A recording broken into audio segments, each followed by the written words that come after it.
नमस्ते विद्यार्थियों। आज अपना गणित का जो चैप्टर चल रहा था उसका क्वेश्चन नंबर 4 है। निम्नलिखित को P बटे Q के रूप में व्यक्त करो जहां P और Q पूर्णांक है और Q बराबर नहीं होना चाहिए किसके, 0 के बराबर नहीं है। मतलब ये 4 क्वेश्चन करने हैं अपने को, और ये जो बात यहाँ पे लिखी हुई है ये सारी की सारा जो प्रश्न है अपना वो परिमेय संख्या की परिभाषा को दिखाता है। अब अपन पहला क्वेश्चन करते हैं। पहले क्वेश्चन में हमें दे रखा है 0.3, इसको P बटे Q के रूप में व्यक्त करना है, मतलब इस रूप में हमें उत्तर लेकर के आना है। तो 0.3 है। अब देखिए पॉइंट से ठीक पहले एक अंक है, तो पॉइंट हटाने के लिए मुझे क्या करना पड़ेगा, इसमें 0.3 है तो 3 की जगह पे एक शून्य आ जाएगा और इस पॉइंट हटेगा तो इसके जगह पे 1 आ जाएगा, तो बराबर इसका आंसर क्या हो जाएगा 3/10। इसका आगे अब हल हो नहीं सकता, इसका मतलब ये P बटे Q के रूप में हो गया, तो ये इसका आंसर हो गया। उसके बाद क्वेश्चन नंबर 2। क्वेश्चन नंबर 2 में हमें दिया हुआ है 0.47 के ऊपर इस बार का चिन्ह है। इसका मतलब क्या होता है? इसका मतलब ये होता है कि ये 0.47 के ऊपर इस चिन्ह का मतलब ये है कि ये लगातार कंटिन्यूसली ऐसे ही चलता रहेगा। ये एक तरीके से अशांत आवृत्ति का उदाहरण है, अर्थात परिमेय संख्या का ही एक उदाहरण है जो हमने पहले पढ़ा है। ऐसा क्वेश्चन अपनी 9th क्लास की अर्धवार्षिक परीक्षा में हर बार आता है। तो इसको मैं किस तरीके से करूँगा, सबसे पहले मुझे मानना पड़ेगा कि माना x बराबर 0.47। अब ये 4/7 के ऊपर बार लगा हुआ है, इसका मतलब ये 4/7 लगातार आएगा। तो मैं इसको इस तरीके से लिखने की बजाय इसको लगातार लिखूँगा। कितनी भी बार लिख सकते हैं आप, मैं इसको अभी 3 बार लिख रहा हूँ। तो माना x बराबर क्या हो गया 0.47 इस तरीके से। अब देखिए, अब इसमें जिन अंकों की पुनरावृत्ति हो रही है उनकी संख्या कितनी है, 2 अंक है, जैसे 4/7, तो इन दोनों अंकों की पुनरावृत्ति हो रही है। इसका मतलब मुझे अब इस समीकरण को तो मैं नाम दे दूंगा कि समीकरण 1 है। अब इस समीकरण 1 को किससे गुणा करना पड़ेगा, 100 से गुणा करना पड़ेगा। 100 से गुणा करने पर, 100 से ही गुणा क्यों किया, 10 से नहीं किया, 1000 से नहीं किया, 100 से इसलिए किया क्योंकि दशमलव के बाद जिन अंकों की पुनरावृत्ति हो रही है उनकी संख्या कितनी है, 2 है, मतलब 4/7। अगर इसी तरीके से 3 अंकों की पुनरावृत्ति हो रही होती कि 4/7, तो यहाँ पर गुणा किससे होता, 100 से होता।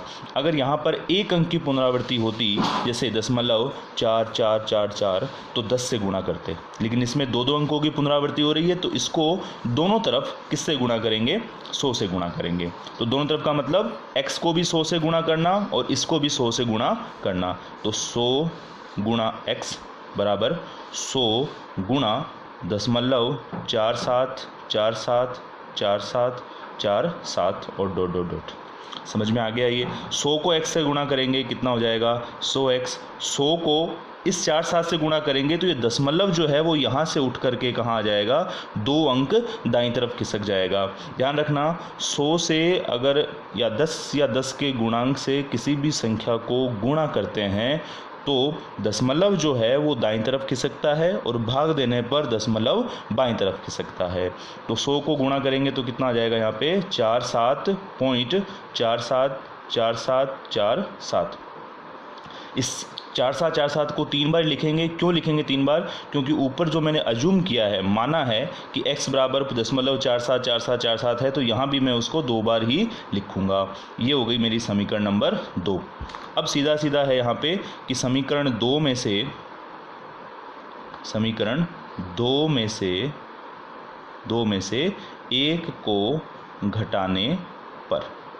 1 को घटाने पर देखिए समीकरण 2 क्या है, 100x बराबर 47.47 ये है, उसका आगे डॉट है ही। और समीकरण 1 क्या है, तो समीकरण 1 हमने माना है x बराबर 0.4747, दशमलव के नीचे ही दशमलव को लगाना है, ठीक है, ध्यान रखना इस बात का। अब इसको अगर घटाएंगे तो देखिए यहाँ पे माइनस आ गया, यहाँ पर भी माइनस आ गया। देखिए 100x में से 1x घटेगा तो कितना x बचेगा, 99x बचेगा, बराबर का चिन्ह हो गया।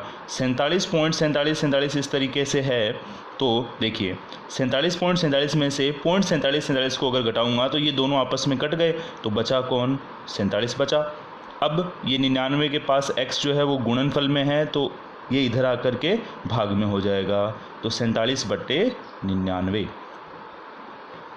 प्रश्न समझ में आ गया। ये हमारा P/Q के रूप में हो गया, तो ये अपना आंसर इसके अंदर होगा। ठीक है, धन्यवाद। चलिए क्वेश्चन नंबर 3 है। क्वेश्चन नंबर 3 में ये दिया हुआ है कि 1.27 के ऊपर बार लगा हुआ है। इसका मतलब सेम वैसा ही क्वेश्चन है, उसमें दशमलव से पहले कोई अंक नहीं था, इसमें दशमलव से पहले 1 दिया हुआ है, कोई खास फर्क नहीं पड़ेगा। अंकों की पुनरावृत्ति कितने अंकों की हो रही है, तो 2-7 है। इसका मतलब इसको मैं इस तरीके से लिख सकता हूँ, x बराबर माना x बराबर 1.27। अब देखो 2-7 के ऊपर बार लगा हुआ है, इसका मतलब 2-7 2-7 2-7 इस तरीके से इन अंकों की पुनरावृत्ति होती रहेगी। इसको मैंने क्या मान लिया, समीकरण 1। वापस वैसे ही जैसे पिछले क्वेश्चन में किया था कि जितने अंकों की पुनरावृत्ति होती है उतनी ही संख्या से इसको गुणा करना होता है। तो देखिए इसमें 2 अंकों की पुनरावृत्ति हो रही है दशमलव के बाद बार कितने अंकों पे लगा हुआ है, 2 पे, तो 2 का मतलब 100 से गुणा करना है। तो समीकरण 1 को दोनों तरफ ऐसे भी लिख सकते हैं आप, दोनों तरफ 100 से गुणा करने पर, तो 100 से गुणा करेंगे तो 100 को x से गुणा किया तो कितना हो गया, 100x। अब मैं इस बार शॉर्टकट कर रहा हूँ थोड़ा सा, 1.272727 है, तो इसमें इसको भी अगर मैं 100 से गुणा करूँगा तो ये दशमलव जो है, अभी मैंने बोला कि गुणा करने पर दशमलव जो है वो दाईं तरफ आ जाएगा। दाईं तरफ मतलब दाईं तरफ इस तरफ है तो इधर आ जाएगा, तो 2 अंक इधर आएगा, तो यहाँ से उठ करके ये आ जाएगा यहाँ पर। तो ये क्या हो गया, 127.2727, क्योंकि यहाँ पर भी 3 बार है तो यहाँ पर भी 3 बार लिखेंगे अपन। ये हो गया अपना समीकरण नंबर 2। अब क्या करना, अब सीधी सीधी बात है, समीकरण 2 में से 1 को घटाने पर, समीकरण 2 में से 1 को घटाने पर, अब इसको अगर घटाएंगे तो मैं एक बार लिख देता हूँ वापस कि समीकरण 2 क्या थी, 100x बराबर 127.272727 ... और समीकरण 1 क्या थी, x बराबर 1.272727। इस तरीके से इसको अगर घटाएंगे तो यहाँ पर माइनस, यहाँ पर भी माइनस। तो देखिए 100 में से अगर x घटेगा तो कितना बचा, ये 99x बराबर 127 में से अगर मैं 1 को घटाऊंगा तो कितना बचा, 126, और ये दोनों आपस में कट गए, तो x बराबर कितना हो गया, 126/99। अभी भी ये डिडक्ट हो सकता है, किस पहाड़े से डिडक्ट होगा, ये देखो 9 का भाग अगर अपन दें तो 9 का भाग 126 में भी जाता है और 99 में भी जाता है।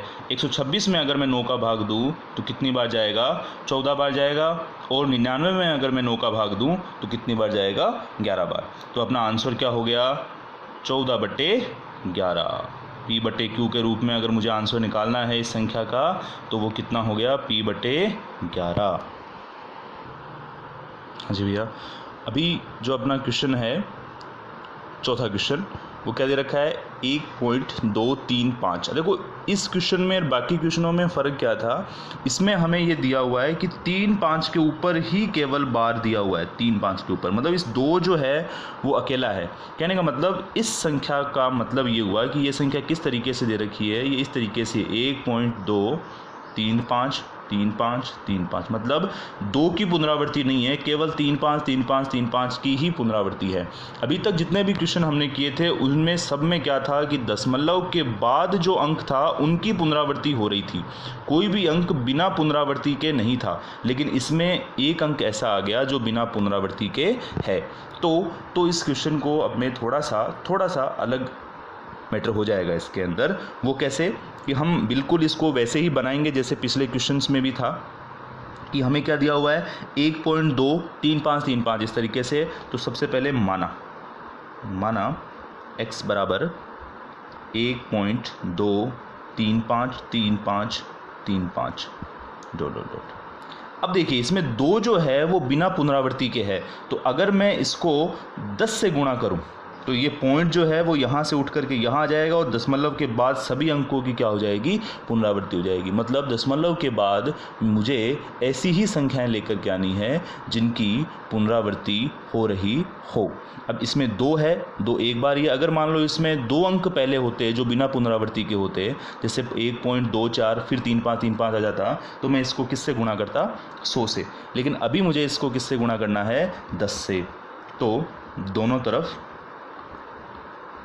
तरफ 10 से गुणा करने पर, 10 से x को गुणा करूंगा 10x और 10 को इससे गुणा करूंगा तो ये दशमलव यहाँ से उठ करके यहाँ आ जाएगा, मतलब ये हो जाएगा 12.3535। अब ये मेरा जो पहले जो क्वेश्चन था उस तरीके से बन गया है, इसको मैंने नाम दे दिया समीकरण 1। अब देखिए अब इसमें कितने अंकों की पुनरावृत्ति हो रही है, 2 अंकों की पुनरावृत्ति हो रही है, 3 और 5। तो इसको किससे गुणा करेंगे, दोनों तरफ 100 से गुणा करेंगे। दोनों तरफ समीकरण